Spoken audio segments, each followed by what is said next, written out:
مساء الفل على اخواتي. دقت ساعة العمل، خلاص احنا كل الحكاية بكرة 9/11 اليوم اللي هنقول فيه للشركات احنا موجودين، احنا مش مهمشين. اليوم اللي هنقول فيه للشركات ان احنا الترس اللي بيدور الشغلانة كلها. من غيرنا انتوا مش هتشتغلوا، من غيرنا مش هيخش رصيد في ارباحكم، من غيرنا انتوا مش هتلاقوا فلوس. طب يا كابتن احنا ليه نعمل اصلا بكرة نقعد في بيوتنا؟ ليه نقعد في بيوتنا بكرة؟ لان يا كابتن زي ما حضرتك عارف ان سعر الكيلو بتاعك بيبدأ من 3.75 لحد 5 جنيه. في البرنامج التفاوضي ممكن يطلع معاك لحد 6 جنيه و7 جنيه، والرحلات الصغيرة ممكن تخش في 8 9 10. بس الكلام دوت لما بيكون في تفاوض، يعني انت بتفضل ساعة كاملة عشان تعرف تاخد رحلة بسعر كويس، فيومك بيضيع فما بتلاقيش معاك.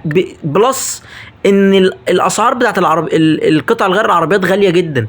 البنزين مع الشغل اللي انت بتشتغله فهو غالي. انت لو بتشتغل بسعر عادل فسعر البنزين بالنسبه لك هيبقى زي الفل، ما فيهوش اي حاجه. طب انت اصلا شغلك يعني اسعار زي الزفت، فبالنسبه لي انت شايف التكلفه اللي عليك كبيره عليك.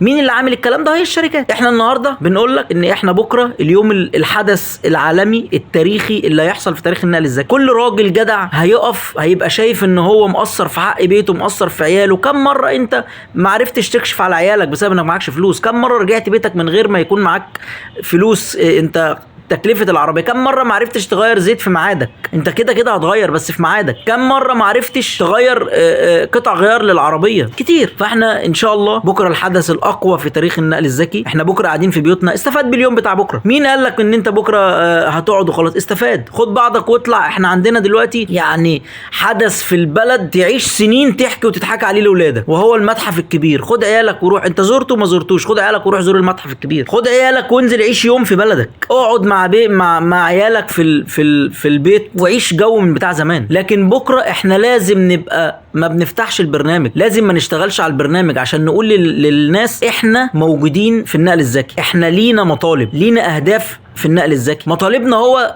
ان احنا حد ادنى لسعر الكيلو. طيب احنا هنعمل ايه بعد بكره يا كابتن احمد؟ لا هنعمل كتير قوي. احنا بكره ان شاء الله مقاطعه كل البرامج بكره باذن الله. يوم الاثنين باذن الله هيبقى مقاطعه برنامج واحد من البرامج، يعني الاثنين والثلاث والاربع والخميس هناخد برنامج واحد هو اللي هنقاطعه، وبرنامجين التانيين هنشتغل عليه، بس هنشتغل عليه في الرحلات القصيره فقط لا غير.